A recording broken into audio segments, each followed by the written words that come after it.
Sir வணக்கம் sir. செல்வ பிறந்தே sir வணக்கம். வணக்கம். வணக்கம் சார். இப்போ நாடு முழுவதும் பல்வேறு தேர்தல் முடிவுகள் வந்து பல்வேறு கருத்து கணிப்புகள் வாக்கு கணிப்புகள் வெளியாகின. இந்த வாக்கு கணிப்புகள் கருத்து கணிப்புகள் அனைத்தையும் பொய்யாக்கும் வகையில் இப்போது தேர்தல் முடிவுகள் வந்திருக்கின்றன. சத்தியம் தொலைக்காட்சியும் ஒரு வாக்கு கணிப்பை வெளியிட்டது, அந்த முடிவுகளையும் வெளியிட்டது. இந்த கருத்து கணிப்பு வாக்கு கணிப்பு மற்றும் மக்கள் வாக்களித்த அந்த நிலவரம், இப்போதைய உள்ள அந்த முன்னணி நிலவரம், இவை தொடர்பாக நீங்கள் என்ன நினைக்கிறீங்க சார்?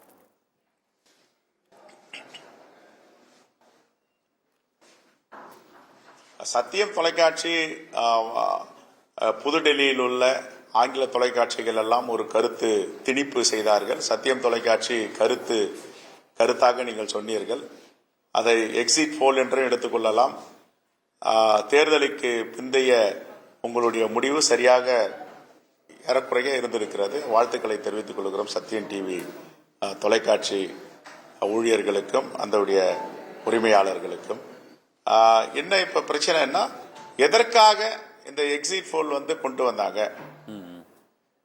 இந்த கருத்தை சொல்ல வேண்டிய காரணம் என்ன? சொன்னா நியாயமாக சரியாக சொல்லி இருக்க வேண்டும். அது எப்படி இதை ஒரு கருத்தா இருக்க முடியும்? கருத்து திணிப்பா தானே இருக்க முடியும்.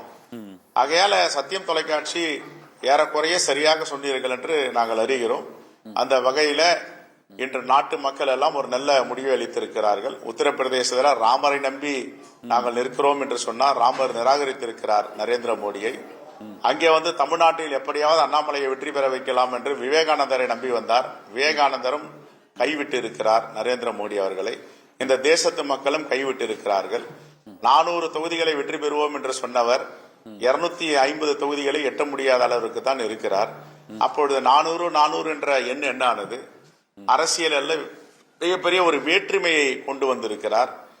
முதல் முறையாக ஒரு அரசியல் தலைவர், ஒரு கட்சி வேற்றுமையில் ஒற்றுமை என்று சொன்ன மகாத்மா காந்தி சொன்ன வாக்குகளுக்கு எதிராக, வார்த்தைகளுக்கு எதிராக, வேறே வேற்றுமை மட்டும்தான் எங்களுக்கு தெரியும், பிரிவினை மாதம் மட்டும்தான் தெரியும், மத ரீதியாக, சாதி ரீதியாக, மொழி ரீதியாக அந்த நாட்டை பிரிவினை செய்து துண்டாட வேண்டும் என்ற முயற்சி எல்லாம் இந்த தேசத்து மக்கள் இன்று தோற்கடிக்கப்பட்டு இருக்கிறார்கள்.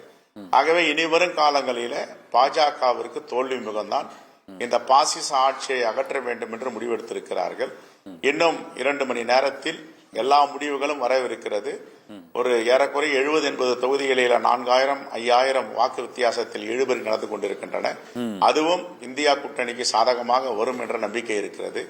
இந்தியா கூட்டணி ஆட்சி அமைக்கும் ஒரு விடியலை இந்திய நாட்டு மக்களுக்கு ஏற்படுத்தி கொடுக்கும். நன்றி சார். சத்தியம் தொலைக்காட்சி வாயிலாக சொல்லுவதெல்லாம் மாண்புமிகு முதலமைச்சர் அவர்கள் கடுமையாக உழைத்து இந்தியா கூட்டணி வேட்பாளர்களை வெற்றி பெற வைப்பதற்கு உறுதுணையாக இருந்தார். அவருக்கு மனமார்ந்த நன்றியை நாங்கள் தெரிவித்துக் கொள்கிறோம்.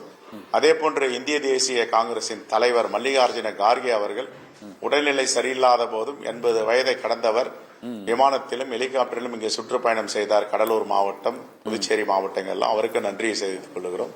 எங்களுடைய இளம் தலைவர், இந்த தேசத்தின் முகமாக இருக்கின்ற தலைவர் ராகுல் காந்தி அவர்கள் குறிப்பாக தென் மாவட்ட பகுதிகளில் திருநெல்வேலி, மேற்கு பகுதியில் கோயம்புத்தூர் போன்ற இடங்களில் சூறாவளி பிரச்சாரம் செய்தார். மாண்புமிகு தமிழ்நாட்டின் முதலமைச்சர் அவர்களோடு சேர்ந்து ஒரே மேடையில பரப்புரை ஏற்படுத்தினார். பாரத் ஜோடோ யாத்திரை கன்னியாகுமரி காஷ்மீர் வரை சென்றது இந்த வெற்றிக்கு மிகப்பெரிய காரணமாக அமைந்திருக்கிறது. ஆகவே மனமார்ந்த நன்றியை எங்கள் தலைவர் ராகுல் காந்தி அவர்களுக்கும் தமிழ்நாட்டின் முதலமைச்சர் அவர்களுக்கும் தெரிவித்துக் கொள்கிறோம். செல்வபிரந்தை சார், ஒரே ஒரு கேள்வி சார். இந்த இப்போது அந்த அறுதி பெரும்பான்மையை நெருங்குவதற்கான சிக்கல் நீடிக்கக்கூடிய சூழ்நிலையில் கடந்த 3 மணி நேரமாக ஒரே தேர்தல் முடிவுகள் தான் 293 என்று இருக்கிறது பாரதிய ஜனதா கட்சியின் முன்னணி. காங்கிரஸ் கட்சியின் முன்னணி நிலவரம் 233 என்ற அளவிலேயே இந்த தாமதப்படுத்திக் கொண்டே இருப்பதற்கு கடந்த 4 மணி நேரமாக தேர்தல் முடிவுகள் இதற்கு பின் செல்லவில்லை. இந்த தாமதத்திற்கு தொடர்பாக தேர்தல் ஆணையத்தில் புகார் அளிக்கப்பட்டிருக்கிறது. ஆனால் தொடர்ச்சியாக இந்த தாமதத்திற்கு என்ன காரணம்?